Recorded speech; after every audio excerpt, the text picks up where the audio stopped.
ఇవాళ ఏం దండయాత్ర చేస్తాడో ఇది తెలంగాణ పేపర్లో ముఖ్యమంత్రి గారి మీద చూద్దాం.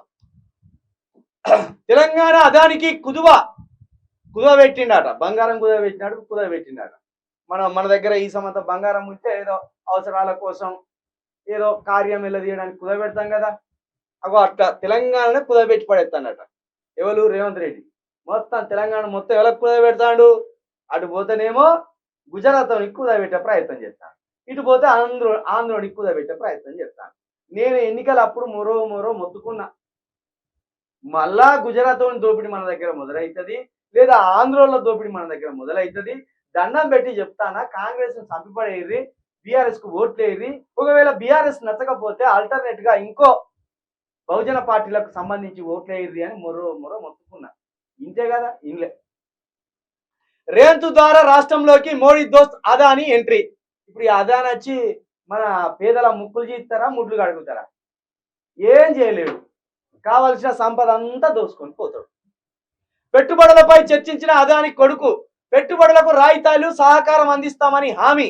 గతంలో అదానీ సంస్థలకు అనుమతి ఇవ్వని కేసీఆర్ సర్కార్ వచ్చి రాగానే అదానికి అప్రూవల్ ఇచ్చిన రేవంత్ సర్కార్ అదాని గుప్పిట్లోకి వెళ్తే రాష్ట్రం ఆగమవుతుందని ఆందోళన.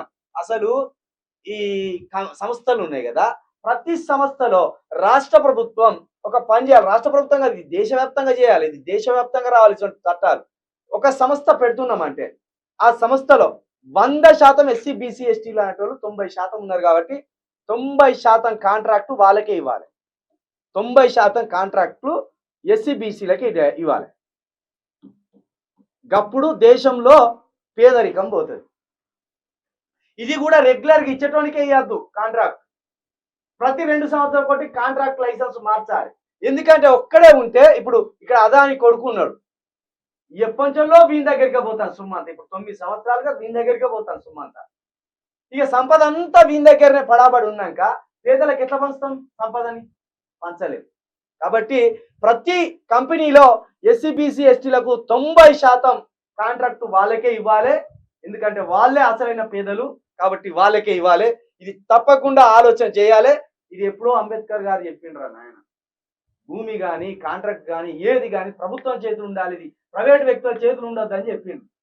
రాజ్యాంగాన్ని చదవాలి మనం, అంబేద్కర్ గారిని చదవాలి మనం, లేకపోతే మనకు రాజకీయం అన్నదే అర్థం కాదు. మొత్తానికి రేవంత్ రెడ్డి రాష్ట్రాన్ని ఆగం చేసే పని చేస్తాడు.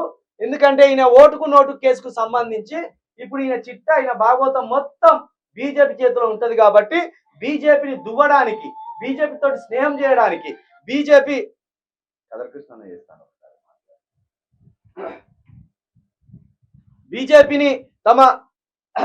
బీజేపీ తోటి దోస్తాన చేయడానికి, బీజేపీ తోటి చెడు కాకుండా ఉండడానికి బీజేపీకి సంబంధించిన వ్యక్తుల చేతుల్లో ఈ రాష్ట్ర సంపదను పెట్టి లూటీ చేసే ప్రయత్నం చేస్తాడు.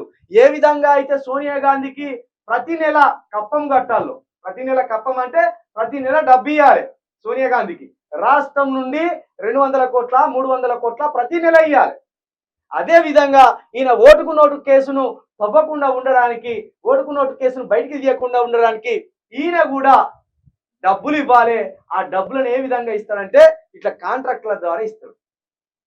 ఇట్లా సంస్థల ద్వారా బీజేపీలో ఉన్న పెద్దలకు ఈ రాష్ట్ర సంపదను కట్టబెట్టే ప్రయత్నం చేస్తాడు. భారతదేశ వ్యాపార సామ్రాజ్యంలో అనతి కాలంలోనే ఎదిగిపోయిన సంస్థ, తన ప్రయోజనాలు తప్ప ప్రజా ప్రయోజనాలు పట్టని వ్యవస్థ, కేంద్రంలోని పాలకుల అండదండలతో ఆకాశాన్ని అంటేలా వ్యాపార సామ్రాజ్యాన్ని విస్తరించిన అసలు సిసలైన ఒక కార్పొరేట్ సంస్థ ఇప్పుడు తెలంగాణ మీద కన్నేసింది. గతంలో ఈ ప్రయత్నం చేసి విఫలమైన ఆ సంస్థ ఇప్పుడు సక్సెస్ఫుల్ గా తెలంగాణ నేలపై కాలు మోపింది. కబలించడమే లక్ష్యంగా పనిచేసే వ్యాపార సంస్థ మరేదో కాదు, Adani group companies. Modi partner గా పేరున్న అదానికి చెందిన ఈ కంపెనీని రాష్ట్రానికి పరిచయం చేశారు కాంగ్రెస్ ముఖ్యమంత్రి రేవంత్ రెడ్డి. దీన్ని బట్టి మనం ఏం అర్థం చేసుకోవాలి? ప్రజలారా, తెలంగాణ ఆగమైపోతున్నది అర్థం చేసుకోవాలి. బీజేపీ కాంగ్రెస్ రెండు కూడా లూటీ సంస్థలు, దేశాన్ని లూటీ చేసే దుర్మార్గమైన పార్టీలు ఇవి రెండు. ఇది మీరు అర్థం చేసుకోండి.